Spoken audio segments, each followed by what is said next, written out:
Bertemu kembali dalam bisnes awani. Malaysia bakal menjadi lokasi pertama Lawatan Presiden Indonesia Joko Widodo selepas dilantik sebagai Presiden Indonesia Oktober lalu. Lawatan bermula pada Khamis itu mempunyai pengertian penting, khususnya dalam mengeratkan lagi hubungan sedia terjalin antara dua negara jiran dan serumpun itu. Pemindahan Malaysia sebagai lokasi pertama Lawatan Jokowi itu mempunyai pengertian penting kerana ia mencerminkan pengekalan tradisi yang diamalkan sejak sekian lama. Ia juga lanjutan kepada keakraban hubungan menerusi pemerintahan Presiden terdahulu yang dipimpin Susilo Bambang Yudhoyono. Dan mengupas lanjut lawatan tersebut dari perspektif Malaysia selaku pengerusi ASEAN, kita bersama Tan Sri Mulia Majid iaitu pengerusi ASEAN Back.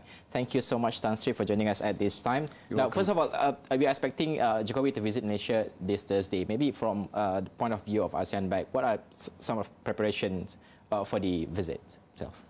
Well, I think it's a national visit, so the preparations will be at the governmental level. But more than just the bilateral and even ASEAN matters that would be discussed, I think President Jokowi is an inspiration to true Democrats, and not least in ASEAN. Yeah. And therefore, his visit has a meaning, I think, which even transcends, you know, the bilateral and regional aspects, you know. And he, most of all, is a man of the people. I know there are some, you know, domestic political problems in Indonesia right now, and but these things happen. Sometimes you have your party, you have a party president, you know, who can, you know, want certain things, and it can cause some disturbance to what you want to do. After all, even in Malaysia, even a former leader can want certain things, and it is a fact of life, you know, a fact of political life. So, you know, I think he will ride over that domestic problem. Some people are saying he's going to bring that domestic problem with him, and he's not going to be able to focus. Most leaders are able to focus. You know, they have so many tracks to think about, and I think he will be able to focus. And what will he focus on? I suppose this is what you're most interested in. Yes. And obviously, I mean, we have bilateral, you know, relations that need to be strengthened. Yes. Saudara serumpun is not actually, you know, the end product. The end product must be an identification of mutual interests rather than saudara serumpun. I think for too long, you know, the saudara serumpun has become a kind of sort of clarion call for our relations. It's not true. You know, Indonesia has got interests. It's got interests about its workers here, and he is being a man of the people. I believe he'll be spending the first part of his visit with his people in Malaysia, and so, you know, he wants to show that he cares. And, you know, there are people who are laborers, there are people who are house workers, and he, to them, it's very important how we treat those people. Yes. And so that is a matter that must be addressed very, very carefully. And then there are territorial issues, you know, largely, of course, it's maritime territorial issues. I mean, there have been recent cases where fishermen sort of fishing in Indonesian waters, you know, have had their ships wrecked by the Indonesians. I think it's the toughness that he wants to show, that, you know, you don't come and take our resources, you know, away. And then what we have to do is to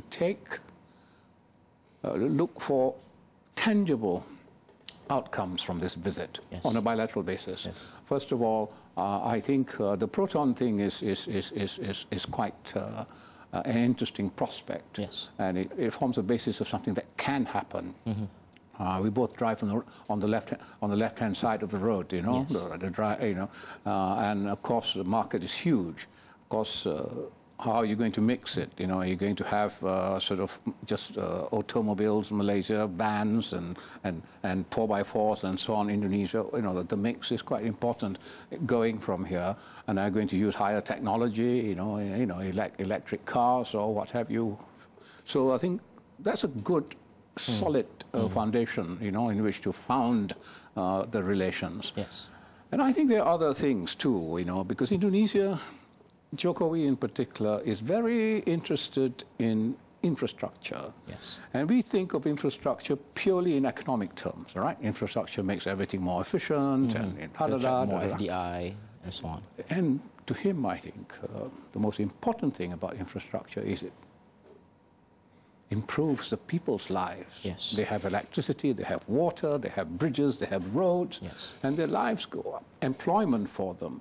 I mean, those are the basic things from infrastructure. We can help in some ways on a bilateral basis to make infrastructure financing possible for Indonesia. Not a complete answer, is a huge amount that they need, you know, billions and billions, but to show good faith, you know, to develop their infrastructure through fundraising, you know, or capital market assistance in Malaysia, and on that bilateral basis, show, you know, mutual benefit.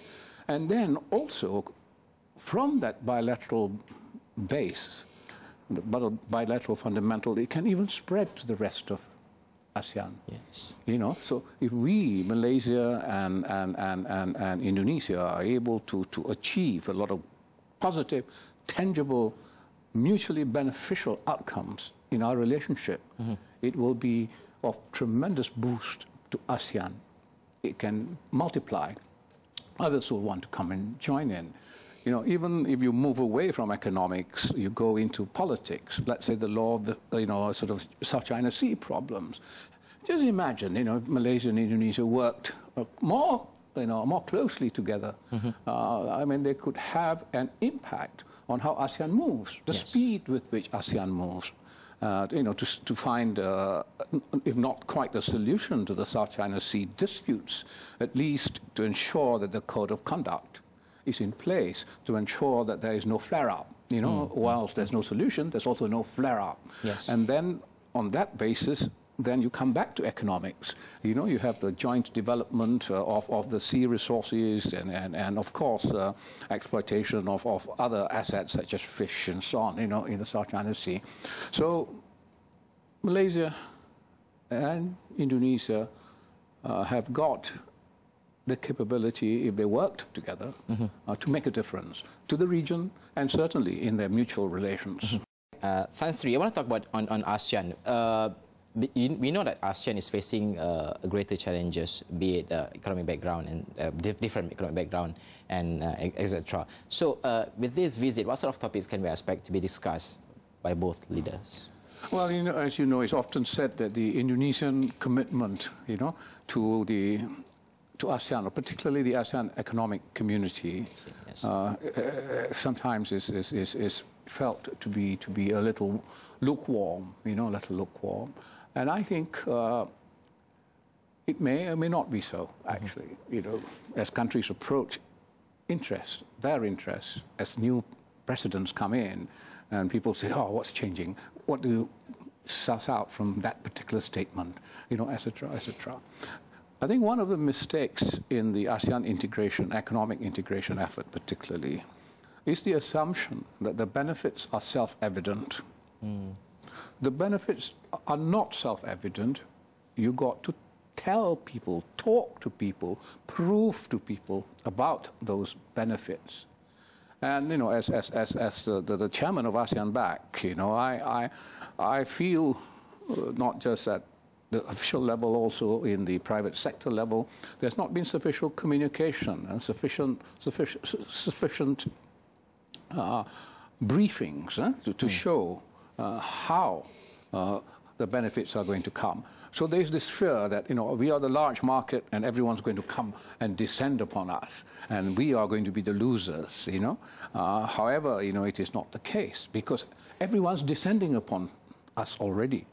With or without ASEAN, we have free trade agreements, we have the WTO, and you know, and there are new agreements coming in the pipeline. So it's an open market. Now, having the ASEAN community makes it possible for ASEAN to group together and focus on its market, and then to bring up the level of different levels of development among the ASEAN countries to up, everyone going up. For example, you know, there was a new survey just at the end of last year of 171 companies, 3/4 of whom were foreign multinationals. Interesting, making my point about how the outside people are coming in already.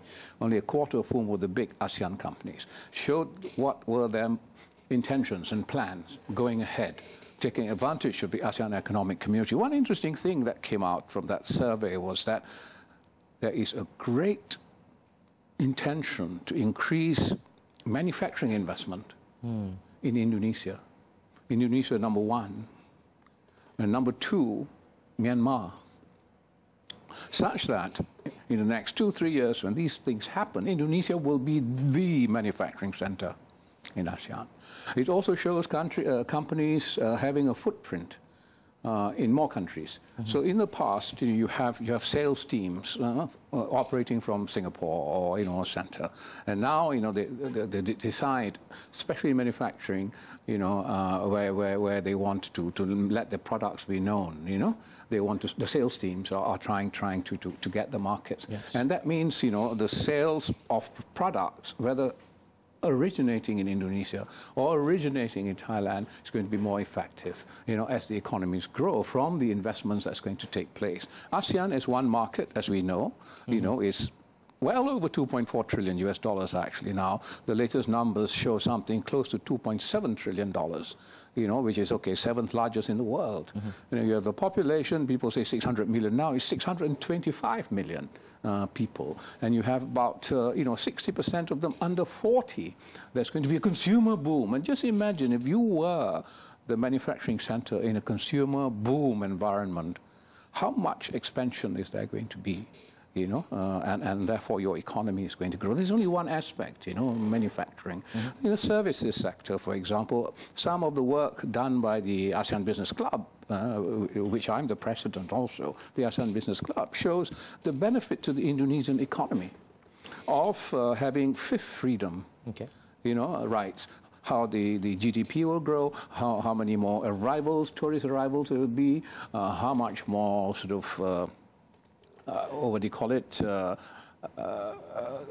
air transport, there's going to be goods, coming in, cargo is going to increase. So there's going to be growth for everyone, growth for everyone. It will never, ever be the same for everyone, but everyone's going to be uplifted.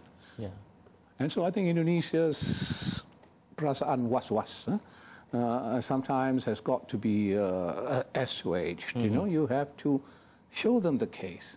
And I hope ASEAN Bank gets an opportunity to try at least to show some of the salient benefits, the quick hits, the quick benefits, and work some more. Of course, if one swallow does not make a summer, we have to follow up. There's a lot of work ahead. Therefore, coming back to my main point, the benefits are not self-evident. We have to make them evident. And promote more awareness to the businesses and also the countries itself. Thank you so much, Sri, for joining us at this time. That's all the time we have for today. We'll try to get you for 7:45 tonight, if possible.